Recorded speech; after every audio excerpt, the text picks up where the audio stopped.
अच्छा, स्कार्स पे ज़रा आ जाते हैं। स्कार्स जो हैं वो अभी इस बच्ची के भी स्कार्स थे। स्कार्स का क्या इलाज है?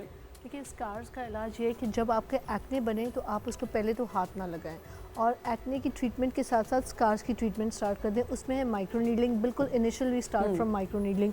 अगर आपके छोटे छोटे एक्ने हैं।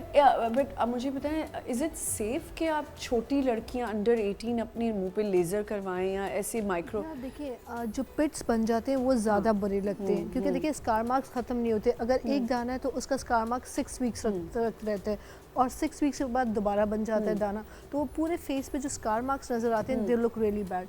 तो आफ्टर 18 या आफ्टर 18 प्लस में we start the laser treatment. Laser treatment में माइल्ड ट्रीटमेंट 18 प्लस। 18 प्लस। अगर 18 से पहले ही बच्ची के बहुत ज़्यादा हो रहा है, बहुत ज़्यादा एक्ने हो रहा है, तो we need to control and we control it with the help of medicine and with the help of hydrofacial. जो एक्ने प्रोन स्किन है उस पर स्ट्रिक्टली नॉट अलाउड है फेशियल्स, जो नॉर्मल क्लेंजिंग, इवन जो है ना हाथ से कुछ खुद भी क्लेंजिंग वैक्सिंग कराना। ट्रू, वैक्सिंग तो strictly not allowed, even cleansings not allowed. खुद से रोजाना टोनर यूज करना, ये सारी चीजें गलत है। बट लेजर कर सकते हैं जो आप, अगर आपके हार्ड बाल आ रहे हैं उसके लिए रिमूवल के लिए? देखिए, कोल्ड लेजर्स हैं, they are very effective. Acne prone cold laser, अच्छा, cold laser they are very effective because acne prone skin पे अगर आप हीट देंगे तो वो जलेगा भी और एक्ने का मार्क भी बनेगा। तो इसलिए cold lasers are very effective. और एक्ने मार्क्स है तो उसके लिए आप माइक्रो नीडलिंग कराएं। पहले आप दानों को सूदिंग करें, दाने बैठ जाएं, तो माइक्रो नीडलिंग बिल्कुल पॉइंट उस पर सुपरफिशली कराएं ताकि स्किन रीजनरेशन हो और आपके दानों के मार्क्स ना रहे। टीथ वाइटनिंग, टीथ वाइटनिंग का एक और ज़रा एक चीज़ समझा दें लोगों को कि ये जो चारकोल्स और ये ला के खुद ही घर में जो हमारे एड्स आना शुरू हो जाते हैं, लोग मंगवाते हैं, प्लीज़ उसके बारे में बताएं। देखें, बहुत ज़्यादा एड्स आ रहे हैं और आजकल डिफरेंट टूथपेस्ट्स भी आ रहे हैं, ब्लू कलर टूथपेस्ट। और अगर ये चीज़ें इतनी वर्क करें तो टीथ वाइटनिंग की जो अपनी इंपॉर्टेंस है वो तो ख़त्म हो जाए। आपको पता है teeth whitening is a very difficult process and बहुत एक्सपर्टी चाहिए होती है करने के लिए। आप इतने आराम से नहीं कर सकते। उसमें कुछ एसिड्स यूज़ किए जाते हैं टीथ वाइटनिंग करने के लिए। वो एसिड्स होते हैं जो आपके दांत को इतना डैमेज नहीं कर रहे होते, लेकिन अगर एक क्वांटिटी से आप अबव चले जाएं तो इटसेल्फ वो दांत को डैमेज कर रहे होते हैं। तो एक तो टीथ वाइटनिंग कराने के लिए एक्सपर्टी होनी बहुत ज़रूरी है कि जो आपके कर रहा है वो एक्सपर्ट हो। दूसरी चीज़ ये है कि ये जो टूथपेस्ट्स हैं ये आपको टेम्प्रेरी वाइटन नहीं, आपकी जो लेयर है टीथ के ऊपर एक लेयर होती है एनामल की लेयर, उस लेयर को डैमेज कर रहा होता है। इसके जो माइक्रो ग्रैन्यूल्स होते हैं, इनमें माइक्रो ग्रैन्यूल्स तो होते नहीं हैं, टूथपेस्ट में आपके अवेलेबल होते हैं। नैनो ग्रैन्यूल्स आपके टूथपेस्ट में यूज़ किए जाते हैं जब भी उसको FDA अप्रूव करता है।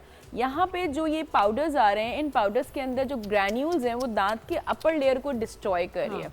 जैसे डॉक्टर साहब बताएंगी, जैसे स्क्रबिंग होती है आपने अगर स्क्रब करना शुरू कर दें और डेली आप बहुत हार्श स्क्रब यूज करेंगे तो स्किन की जो लेयर है वो बिल्कुल टोटल डैमेज। माइक्रो टीयर्स बनते हैं स्क्रबिंग से, आपकी स्किन पे जो है माइक्रो टीयर्स होते हैं और आपके पोर्स एनहांस होते हैं। इसी तरीके से टीथ की जो ऊपर की जो पॉलिश लेयर होती है वो तो आपकी रिमूव हो गई। आपको टेम्पररी ऐसा लगेगा कि ओ माय गॉड मेरे दांत तो बहुत अच्छे लग रहे हैं टाइम बीन। वो 4-5 डेज के बाद आपके दांत वापस से वो येलो हो जाएंगे और मजीद येलो होंगे, क्योंकि और गंदे और हो जाएंगे, और गंदे होंगे क्योंकि नीचे भी हो जाते हैं, मैंने देखा है, चिप ऑफ होने लग जाते हैं। चिप ऑफ हो जाएंगे। बेसिकली वो चिप ऑफ ही होती है, एब्रेजन हो रही है, एब्रेजन क्रिएट कर रहा है। एब्रेजन मतलब ये है कि आपको अब नॉर्मल लैंग्वेज में घिस रहे हैं दांतों को, दांत की जो सरफेस है वो घिस रही है, तो आपकी जो प्रोटेक्टिव लेयर है वो डिस्ट्रॉय हो रही है, सेंसिटिविटी इंक्रीज हो रही है दांतों पे, क्योंकि हमारे अंदर एक लेयर होती है डेंटिन की लेयर। डेंटिन एक तो येलोइश लेयर होती है और दूसरी बात ये उसमें सेंसेशन होती है।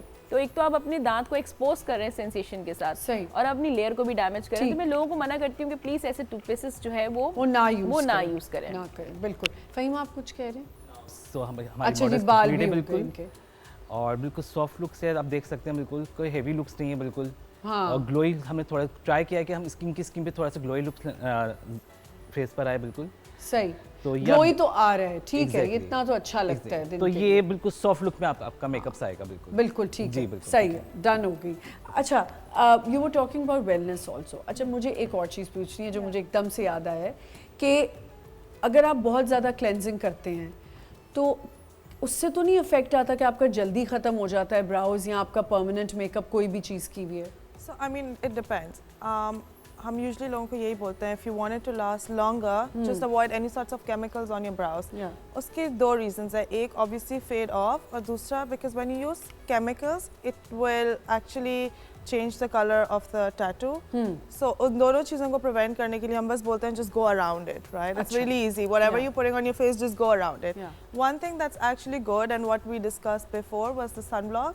So after chemo, you can just keep applying the sunblock and that's it. Yeah, and wellness, क्योंकि we're talking about wellness also, and you were saying something about wellness in the break, so I wanted you to say that. I'm just saying कि wellness का जो domain है, अब वो इतना उसके अंदर अब it's not just about your physical wellness, but it's also about mental wellness. Mental wellness, yeah, we're talking about that every day. Yeah, especially after COVID, because उसके बाद actually में लोगों को realize हुआ है कि ये mental wellness भी एक बहुत बड़ा domain है.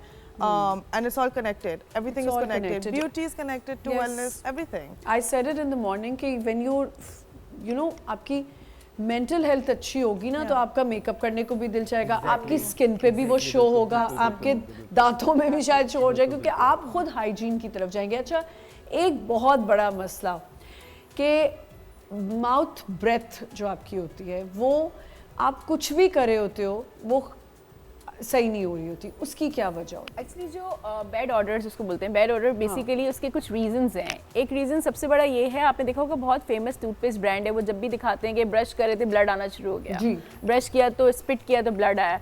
तो bleeding is a basic cost. First cost जो मैं बोलूँगी उसको वो ब्लीडिंग गम्स है. अगर आपके गम्स में से ब्लीडिंग हो रही है तो बेसिकली जो बैड ऑर्डर है वो ब्लीडिंग की आ रही होती है, जब ब्लड का जो होता है वो स्मेल आ रही होती है.